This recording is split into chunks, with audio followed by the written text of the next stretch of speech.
Hello, Tom here. Today I want to show you my diacritics workflow when it comes to compiling these accented glyphs in a font.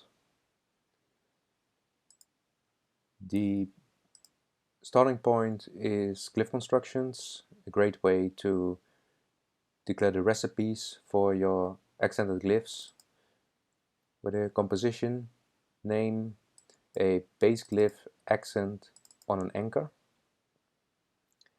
and I have a dialog for it, an editor.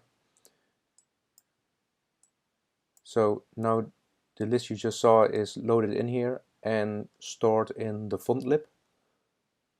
If I then make changes to the glyph constructions, it gets stored into the UFO, and so there's no separate file that keeps track of things. As you see, only capitals are declared here because the workflow figures out the recipe for lowercase. It's just translated to lowercase and then it works. If the recipe is different, then I add the lowercase versions. So for instance, with I, a dotless I is the base glyph instead of the I by itself for capitals. So then the base glyph is different, so I add the constructions. And sometimes it's even more different. So the accent is different with the D as well as the anchor. So when it's different, I add the lower cases, otherwise the workflow figures it out. How it then works, I have a script that draws the accents with the base glyph, and then I can just say, oh, I want to say the acute, and also in preview it works. And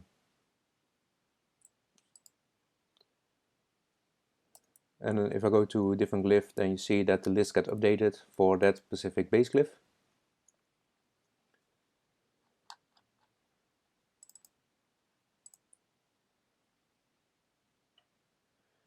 If anchors are missing, then there is this warning saying anchors are missing, as well as there is now a button here for adding the missing anchors. If I click it, the anchors that are missing get placed roughly in the correct area in the glyph.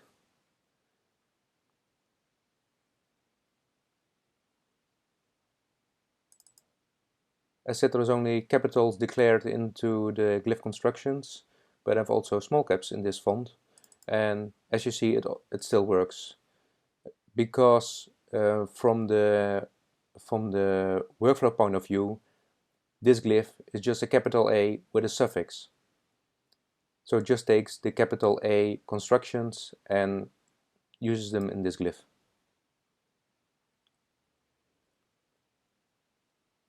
In this list, if I double click on an accent, I go to that glyph, and now the system works the other way around. So now in this accent I can place base glyphs on top of below it.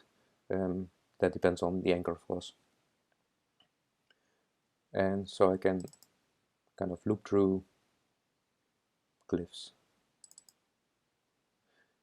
So here you see that there is something goes wrong, because in capital C it appears that the top anchor is in the wrong position. So if I go to the C, yes, indeed, it's on the X height and it needs on cap height. Another thing that I can show you now is that the capital variants of the accents are automatic.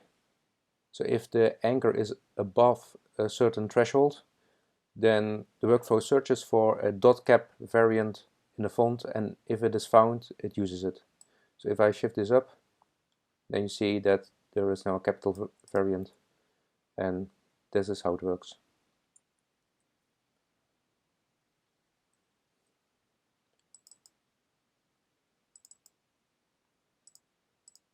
The C Cedilia in lowercase can have a different shape for the cedilia.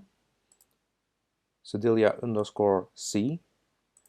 But of course, in default, it just gets the normal cedilia. But if I then open my editor, go to say cedilia here, I can duplicate it. So here's a duplication. And if I click it, then it gets loaded here. And I can now make a special lowercase version for it. Update. Yeah, looks good. And in this window is a reload button. If I click it, then everything is updated.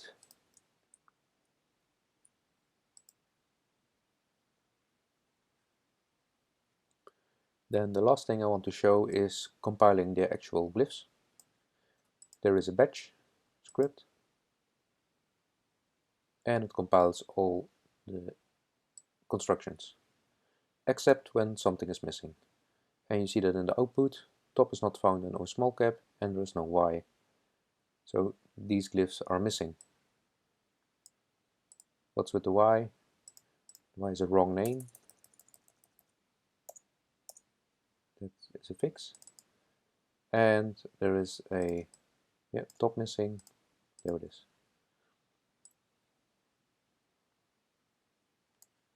And again, batch. And now it all works.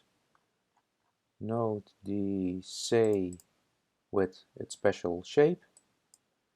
And then there is only one thing left to do here. This diacritics is a bit too wide. So again, go to editor, go to the diacritics lowercase, and there is a narrow version, and with the batch, that's a fix.